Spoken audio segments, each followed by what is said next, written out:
एकादशी और द्वादशी, इन तीन तिथियों पर एक रोटी में थोड़ा सा मीठा रखकर सोमक पितृ का नाम लेकर यदि गाय को खिला दिया जाता है तो अगर कोई पूर्वज प्रेत योनि में भी पड़ा हुआ होता है, भटक रहा होता है, जिसको पिंड नहीं मिला, जो अचानक मर गया होता है, अधोगति में चले गया होता है, उस जीव की मुक्ति दशमी, एकादशी और द्वादशी, ये 3 दिन सोमक पितृ का नाम लेकर रोटी में, पूरी में मीठा रखकर अगर गाय को खिला दिया जाता है ये 3 दिन तक, तो वो पितृ कभी भटकते नहीं है, उनको मुक्ति प्राप्त हो जाती है मोक्ष में।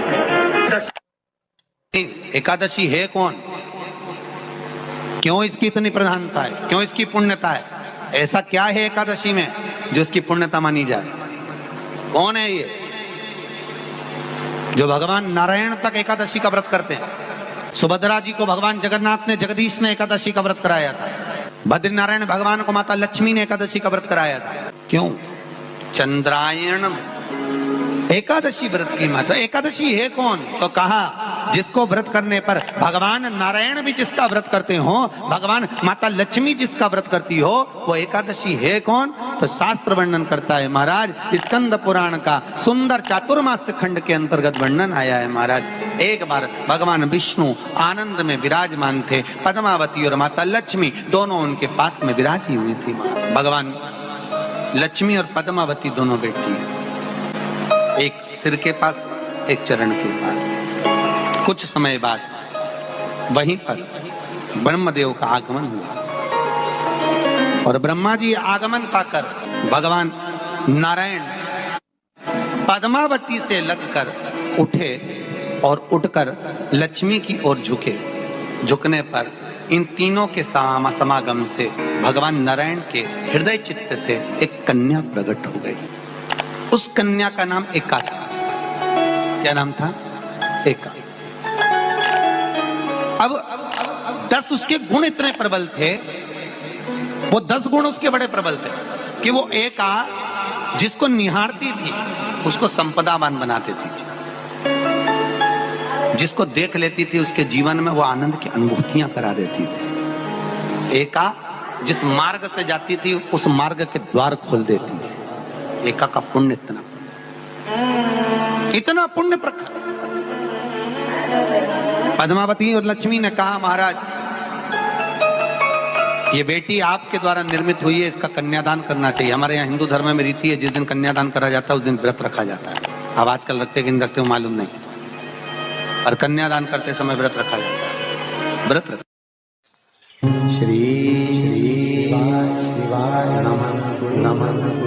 एकादशी के दिन कभी कभी तुम बद्रीनाथ चले जाओ, एकादशी के दिन तुम द्वारका चले जाओ, एकादशी के दिन तुम तिरुपति चले जाओ, एकादशी के दिन तुम जगन्नाथ चले जाओ, एकादशी के दिन तुम्हारी मर्जी पड़े भगवान के किसी धाम में चले जाओ और भगवान को भोग लगाओ और उनकी थाली को झांक कर देखना, उसमें चावल जरूर मिलेगा। उसमें ऐसा नहीं है कि चावल नहीं मिलेगा। बद्री नारायण में भगवान को चावल का भोग लगा हुआ मिलेगा, द्वारका में चावल का भोग लगा हुआ मिलेगा, आपको जगन्नाथ में चावल का भोग लगा हुआ मिलेगा, तिरुपति में मिलेगा, द्वारकाधीश में मिलेगा, नाथद्वारा में मिलेगा, सांवरिया सेठ में मिलेगा, काकरोली जी में मिलेगा। आप जहां जाओगे वहां पर एकादशी के दिन भगवान को चावल आएगा, क्योंकि भगवान के लिए परहेज नहीं है। जो काम में डूबा हुआ है, जो आसक्ति में डूबा हुआ है, जो लोभ में डूबा हुआ है, जो वासनाओं में डूबा हुआ है, जो तृष्णा में डूबा हुआ है, और जो माता के गर्भ से जन्म लिया, एकादशी के दिन चावल उसको नहीं खाना। एकादशी और द्वादशी के दिन हमारे हिंदू धर्म, हमारा शास्त्र कहता है, हमारे शास्त्र, हमारे वेद डॉक्टर वर्णन करते हैं कि पीपल के पत्ते को अगर एकादशी और द्वादशी के दिन एक तांबे के पात्र में गला कर रख दिया जाए और उस पानी का आचमन 3 बार करा जाए तो जिसकी नाड़ियां चोक भी हो जाती है, डॉक्टर बोले इसका बाईपास करना पड़ेगा, उसको केवल 3 आचमन पानी एकादशी और द्वादशी को पीपल के पत्ते का कराया जाए तो अंदर की नाड़ियां भी खुल जाती हैं। भगवान का एक नाम है अघोर। ब्रह्मा जी को दर्शन दिया, अघोर मतलब सिद्ध नाम। और बहुत ध्यान से सुनना भाई, बहुत प्रयास कर लिया आपने, कामना सिद्ध नहीं हो रही। 1 लोटा जल, एक जल का पात्र लीजिए, उस जल के पात्र को लेकर उसमें थोड़ा सा लाल चंदन डालकर बेलपत्री के वृक्ष के नीचे और देवादिदेव महादेव को चढ़ाना प्रारंभ करें। उसके बाद में 1 लोटा जल स्वच्छ फिर शिव जी को श्री शिवाय नमस्तुभ्यं हम बोलकर आपकी कामना कहकर भगवान शिव पर अघोरेश्वर महादेव का नाम लेकर आप चढ़ाना प्रारंभ करिए। बाबा आपका कार्य 3 महीने के अंदर पूर्ण कर देगा। सोने से मांग तुझे क्या चाहिए।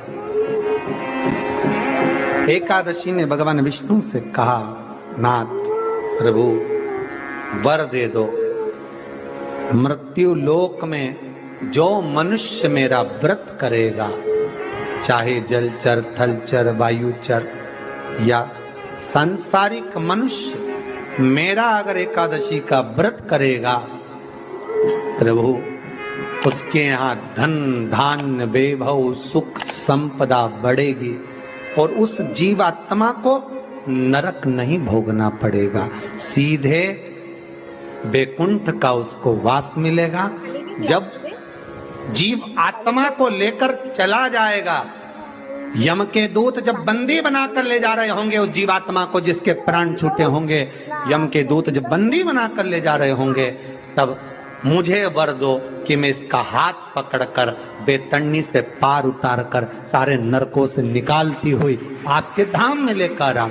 भगवान ने वर दे दिया, तथास्तु। हे एकादशी सुनो, मृत्यु लोक का मनुष्य अन्न का त्याग कर कर, क्योंकि अन्न में एकादशी के दिन पाप पुरुष रहता, अन्न का त्याग कर कर एकादशी के दिन जो मनुष्य तुम्हारा व्रत धारण करेगा, उस व्रत को करेगा और उस व्रत को धारण करेगा, उसकी मनोकामना पूर्ण होकर वो मेरे ही धाम को जाएगा। ये तो हुआ एकादशी के जन्म की कथा। एकादशी का व्रत करती, बहुत ध्यान से सुनना आज की कथा को, शायद जिंदगी में मिली ना मिली, और ये कथा का रिश्ता तो बहुत ध्यान से सुनना। स्कंद पुराण यहाँ तक कहती है कि इस कथा के चरित्र को जो श्रवण कर लेता है उसको 26 एकादशी करना भी नहीं पड़ती। इस एकादशी की केवल ये कथा सुनकर ही वो तर जाता है। बहुत ध्यान से सुनना इसको, कथा को। एकादशी के दिन जब आप जल शंकर को चढ़ाने तो रोज ही जाते हैं। जब एकादशी का दिन रहे और शंकर जी के मंदिर में आप जल समर्पित करें तो 3 बार मुख से स्वधा स्वधा स्वधा या स्वधा स्तोत्र का पाठ, जिसमें 12 श्लोक 2-4 हैं। पैसा तो आ रहा है पर घर में टिक नहीं रहा। डॉक्टर में, पुलिस में, एक्सीडेंट आदि में, कहीं गलत जगह पर, व्यसन में अगर पैसा जा रहा है, जुए में, मांसाहार, मदिरा पान, या कहीं आया पैसा आने में कमी नहीं, आ रहा है पर टिक नहीं रहा, रुक नहीं रहा।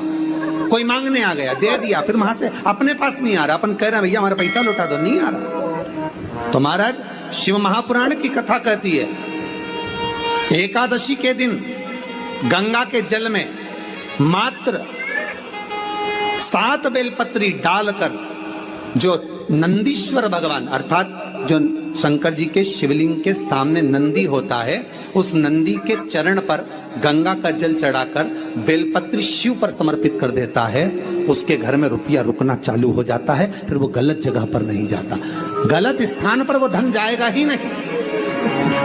आप अगर श्री शिवाय नमस्तुभ्यम का जाप कर रहे हो, प्रतिदिन आपके मुख से 11 बार 21 बार श्री शिवाय नमस्तुभ्यम मंत्र निकल रहा है, भले काम करते करते निकले।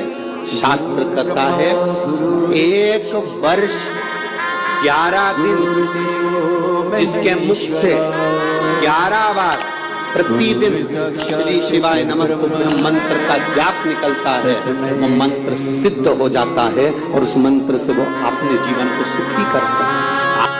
अभिषेक कर रहे हो, जल चढ़ा रहे हो, दूध चढ़ा रहे हो, आप पंचामृत सामग्री समर्पित कर रहे हो, आप दुनिया की सारी वस्तु भगवान को दे रहे हो, तो घी चढ़ाते समय जब घी चढ़ जाए, शंकर के शिवलिंग पर घी चढ़ गया, उसकी 1 उंगली लेकर शिव मंदिर में जहां शंकर जी पिंडी पर बैठे हैं, उस जलाधारी पर जो शिवलिंग रखा हुआ है, उसके चारों तरफ उस घृत को लगा देना चाहिए अपनी कामना कर कर। महाराज शिव उसको स्वीकार करता है। जो अभिषेक आपने किया है वो अभिषेक का फल भगवान भोलेनाथ कुछ ही दिन में प्रदान कर देते हैं, मात्र उंगली फेर देने पर। घृत पात्र की उंगली जो को याद रखिए, गौदान और एकादशी। श्रीमद वल्लभाचार्य जी ने मायावत का खंडन करा था जगन्नाथपुरी में, और श्रीमद वल्लभाचार्य जी ने कहा था एकादशी मरने के बाद मत दो, एकादशी जीते जी दो। कहा था कि नहीं कहा था? जीते जी दान करिए। इसलिए जगदीश में, जगन्नाथपुरी में एकादशी उल्टी लटकी हुई है। करें आपने दर्शन? जगदीश में एकादशी को उल्टा लटकाया, क्यों? क्योंकि वल्लभ ने कहा कि एकादशी जीते जी दो। कई पंडितों कहते हैं तुम्हारे दादाजी मर गए, जब 12वें का दिन होता है ना तो पंडित जी संकल्प छुड़ाते हैं, देव एकादशी। बड़े बेटे ने 5 दे दी, छोटी बहू ने 3 दे दी, उसने 2 दे दी, उसने 2 दे दी, तो क्या तुम्हारे दादाजी भिखारी थे जो तुम्हारी एकादशियां लेकर जाएंगे? और तुम कौन होते हो दादाजी को एकादशी देने वाले? तुमने कौन सा इतने पुण्य कर लिए जो तुमने एकादशी दे दी? एकादशी के दान की महत्वता श्रीमद वल्लभाचार्य जी ने कहा कि कोई व्यक्ति अगर खटिया पर सड़ रहा है, पलंग पर तड़प रहा है, हॉस्पिटल में पड़ा हुआ है, तो निवेदन है कि उसको देखने जाओ तो अपनी करी हुई एकादशी में से 2 एकादशी का दान उसको तुरंत दे दो। क्यों? तो जिससे उसको मोक्ष मिल जाए। एकादशी का व्रत ही पूर्व में किया गया।